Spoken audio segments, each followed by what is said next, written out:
Everyone,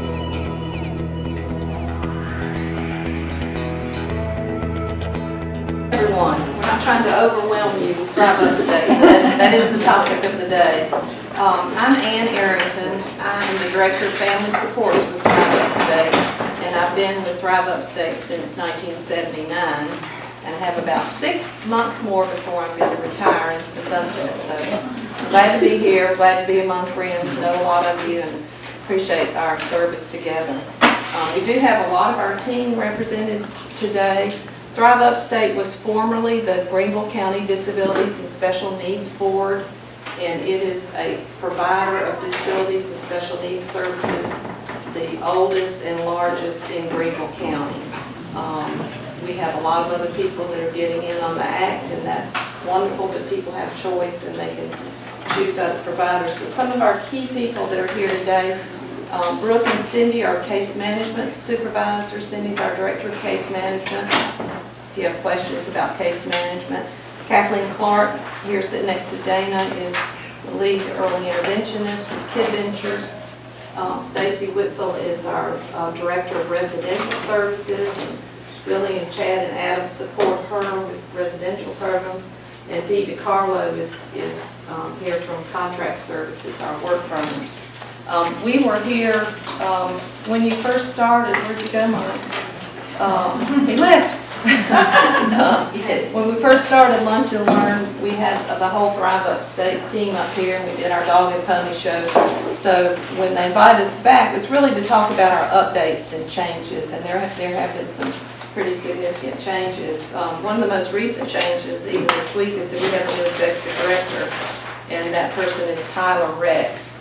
So that's going to be a change, always an adjustment for us to have a new director. Just an overview of disabilities and special needs and Thrive Upstate. We are not DDSN. DDSN is the state government agency that funds disabilities providers like us and has contracts with people to deliver community-based services. So Thrive Upstate is a provider of home and community-based services, work programs, residential programs, early intervention programs, and we specifically serve certain groups of people. We serve people with intellectual disabilities, people with related disabilities like cerebral palsy, people with autism, and people who have had a head or a spinal cord injury. Those are under state statutes, the groups that we serve. So we don't serve any and every disability, but those are our specific groups that we serve. We have you have a sheet in front of you that has just kind of who we serve and what we do and how to make a referral. Referrals are made through a state screening number that's on there. There's also the website here that families can apply online now, and they can enter their information and be screened. So the screenings, when people go through screening, they're offered a choice of an intake provider. Thrive Upstate is doing intake. The Center for Developmental Services is doing intake. And they are offered a choice of case management provider. There are lots of case management providers for Greenville County, 16 on the list. So one of the changes that we're going through is that case management is leaving Thrive Upstate. And the reason for this is that the federal government, the Centers for Medicaid and Medicare, have long since said that the case managers shouldn't work for the same people that provide the services. So we provide residential services, we provide day services, work programs, job coaching, and there's a little bit of a conflict of interest if you work for the same organization that you're saying, I'm going to authorize myself to give this service. It's very important to Medicaid that families are offered a choice of provider. And so we decided about 2 years ago to make a clean break. And Dana McConnell and Center for Developmental Services stood up and said, we'd like to get in that business. We'd like to become a provider of case management. We'd like to offer your staff jobs, which they have done. So at the end of this year, our case managers are going to be, at the end of the calendar year, are going to be employed by the Center for Developmental Services and will move to this facility. And the families have been offered a choice of provider. Do you want case management through Center for Developmental Services or South Carolina Autism Society or DSN Advocates or any of the people on the list? It's very confusing for the families. They don't understand why we're doing it.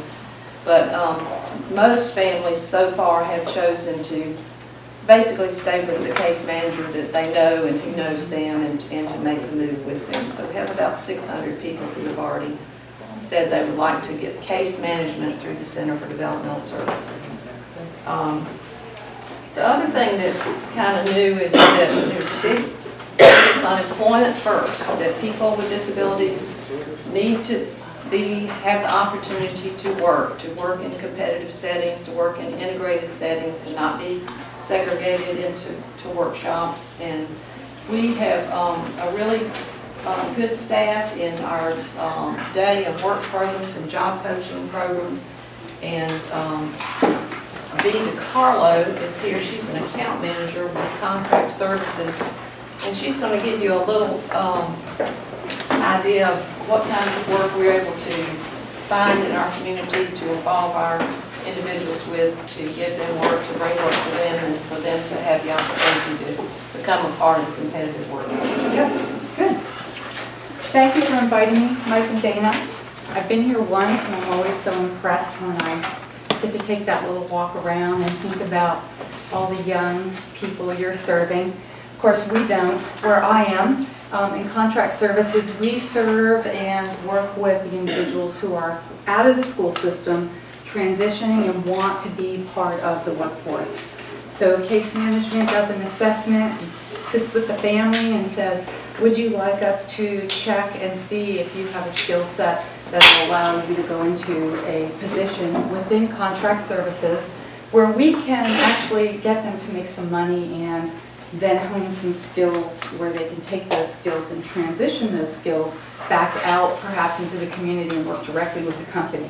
So we're, if you will, that middle step in seeing what their capabilities are. And so with the help of case management and some of the day program staff, we'll pull in work that we think is unique to our people's skill set. So I just put together something, since there's so many Thrive people in here, I should pass over the video, but it is just a clip. So many of you have already seen this piece of the clip. What I wanted to just show you are some of the things that we're doing in our 4 facilities. So here we have, isn't that right? I just hit that? Okay.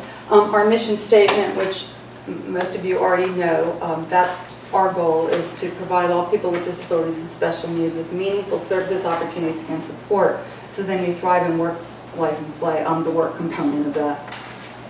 Ann does the rest.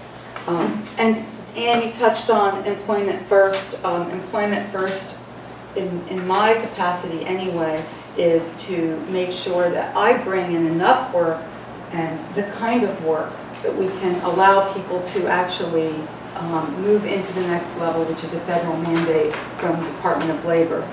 If they are able to work, our goal is to make sure that we find that kind of work for them.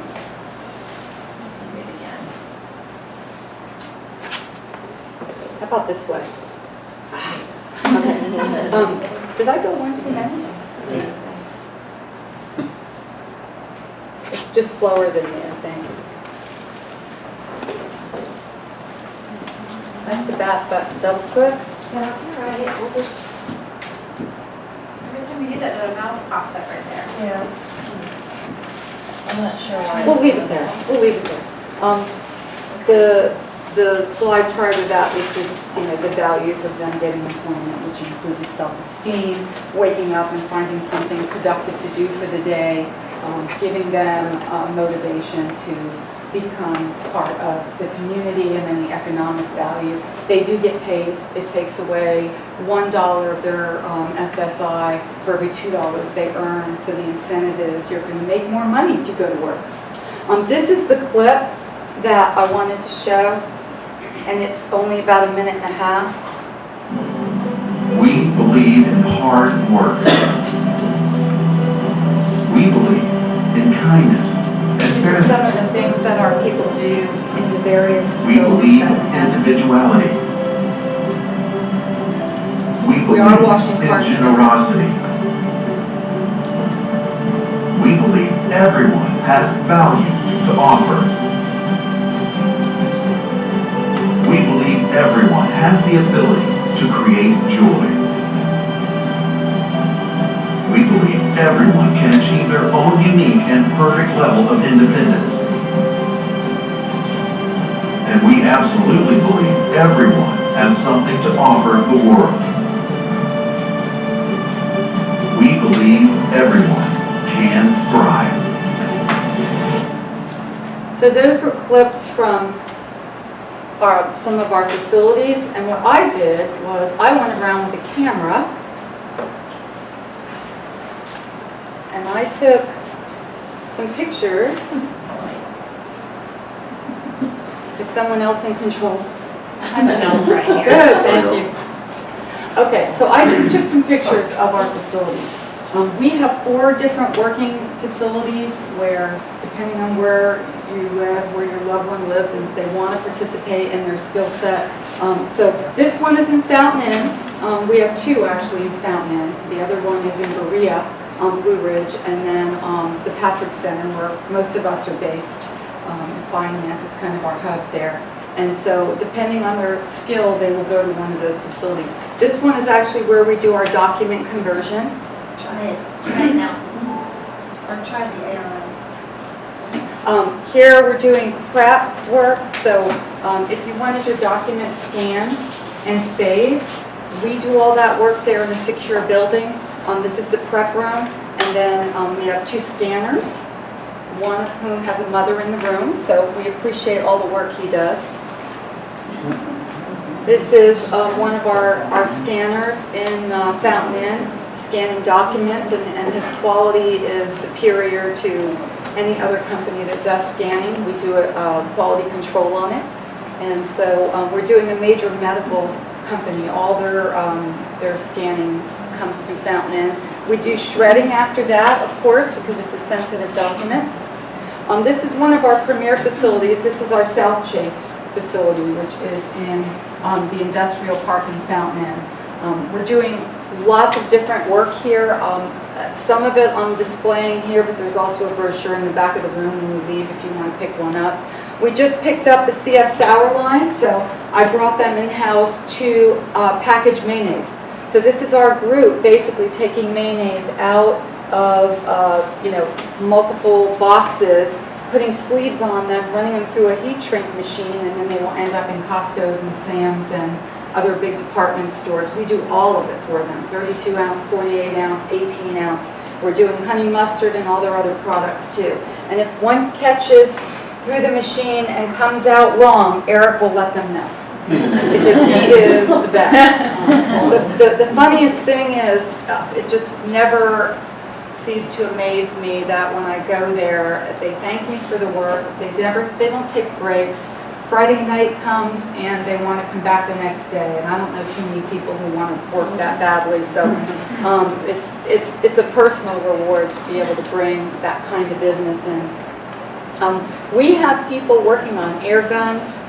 He's building a pallet, so we'll put a jig together where we'll make it easy for him to identify where all the holes are. And there's something missing here. There's a couple missing here. Go back. Okay. I don't know how these slides got out of order, but anyway, this is a very big contract for us. And the reason I want this on there is that one of our main people working on Garrett's golf clubs and carts is leaving the contract service area and going to work for Garrett's.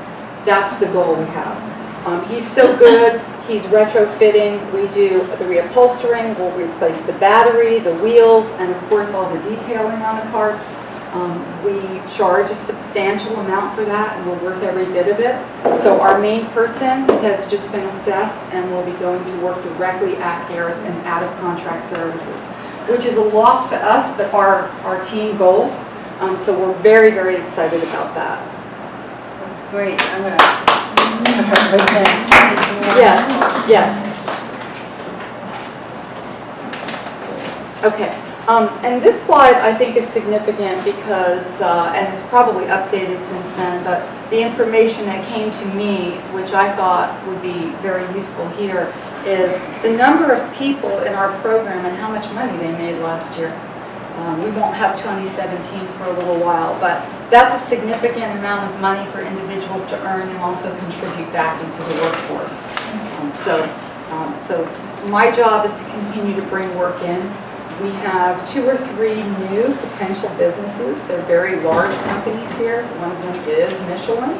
And so with their expansion, 75% of their work is not done on Pelham Road, but is in various plants throughout the county. And so my goal is to get them to evaluate the kinds of jobs that are there so I can then bring our workers to those facilities. That's the other part of this, is to do an enclave.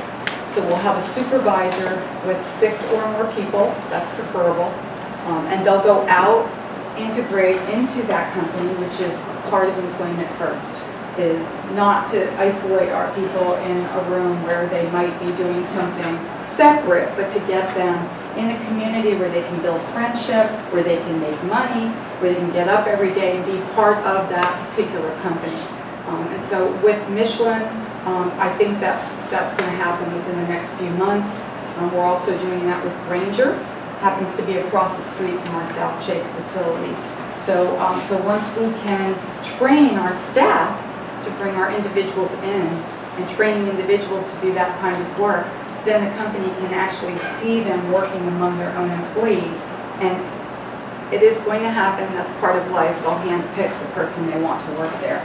And so that's my goal, is to get that kind of job out there that's suitable for contract work, but that will also identify that individual to go stay at that company and be their permanent employee. So that's an overview of really my role is to try to find work for our 4 facilities. Some of the other companies we work with in our facilities I can't take credit for, but have been there a long time and our people love the work. That's T&S Brass. They're in our Blue Ridge facility, and Preform. We build the rails at Preform in Blue Ridge, which will eventually, looks like a logo set, will eventually go over to BMW where they can start using those rails for moving, car parts, that kind of thing. So in the brochure in the back of the room, I have a short list of some of our big value customers. And if you know of anybody who you think might be suitable for this program, please call me or send an email to me. I would be happy to talk to our contract services facility manager and our program managers and case management to see if we can bring them in to work in that particular area that they might find, mostly because they want to be there, but also because they have the skill to do the work. Appreciate it. Yes, sir. Yeah, the people that are working in the contract services, are they paid by Thrive Upstate? And then once they have that position, as long as you have a contract, is that like a permanent job for them, or do they have to move out of that? Yes, we pay them because we assume the liability. They're not an employee of the company when they're in contract services. We do the transportation, we bring them to our facility, or in the case of an enclave, our supervisor and the individuals will go directly to the company. We bill that company every month for the services. As far as the word permanent, no, we hope not. We hope that that company, if it's an enclave, will identify that one or more individuals and hire them. That's Right. always my goal, and I mention that each time, that if you went to a staffing company, it would cost a lot of money for that temporary employee, and then you have to buy them out. So why not give us a chance? And I downplay the disability because our people are equally competent, if not faster, because of their dedication and commitment to the job. So really it's a benefit for everybody to at least give us a chance in contract services, and then no, we don't want them to stay in contract services. We're hoping that And are there eventually openings like in those different ones all the time that you're able to get people in there, clients that come in? I'm sorry, say that again? Well, do you have a pretty good turnover so that when you get clients coming in that you can place them in those contracts, or? are they filled up? Yes. Not always. You work with BMW, there's 6 weeks out of the year where they just shut down. And so then, that's the challenge. What company doesn't have a deadline where we can give our individuals work to do? And in that interim period. So there are days that they may not. In the case of document conversion, they're full-time. They always have work. In the case of piece rate, because we have 2 different kinds of payments, we can pay them by the piece that they're working on, or we can pay them hourly if they can keep up the pace for production. And that's their choice. We give them that choice. If they can make more money, that's where we want them to work. But there might be a day or two where we didn't get a delivery, and the goal is to always have something to do, but there might be a day that, that they have downtime. And at that point, we bring them out to communities. We have a contract with HM Golf.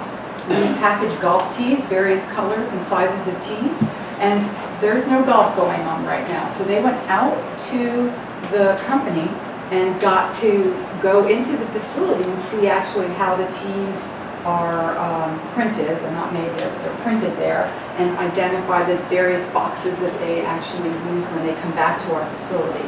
So if they're not working that day, we try to bring them somewhere or do something with them to either assess their skill or show them some of the work that they're currently doing or could be doing. Does that answer your question, Terry? Terry, if you were thinking about, is there a waiting list for the services? Yeah, well, that's what I was wondering is if, yeah, there is. there's, plenty of jobs, or if they're full, that's. Right, that we do have a small waiting list, and people that do come into contract services have to have a funding source to pay our staff. So most of the funding is through Medicaid waivers, so there is a waiting list for Medicaid waiver, and there is a small waiting list to get into day services or contract services. If they have funding with them, we do everything we can to expedite their admission. And my understanding, and you can clarify this, is if there is a waiting list and there's someone with a skill who's number 25, but there are people who are number 10, number 9, number 8, we can't jump over those people just because number 25 has a skill. We need to process them according to the way they come into the system. So if we had that chance, I'm sure we could put more people to work if we were able to do that, but we have to follow the state guidelines. So it might be where we could actually put more people to work, but we have to get them through the system first. Yeah. Other questions about contract services? Thank you. Thank you, Dee. Yeah. I don't want to overlook our residential services, and I know you didn't come prepared to speak, but most of the people that are employed by Thrive Upstate work in residential services, because we have 250 people that we support 24/7 in supervised apartments and group homes and ICFs, and so that takes a lot of staff to have 24/7 coverage year-round for 250 people in how many different locations? Calvert SOP was 49 different locations. So we're all over the county. But Stacy, anything you want to say for residential? Sure. Pop up and we just have about 5 minutes. A couple minutes.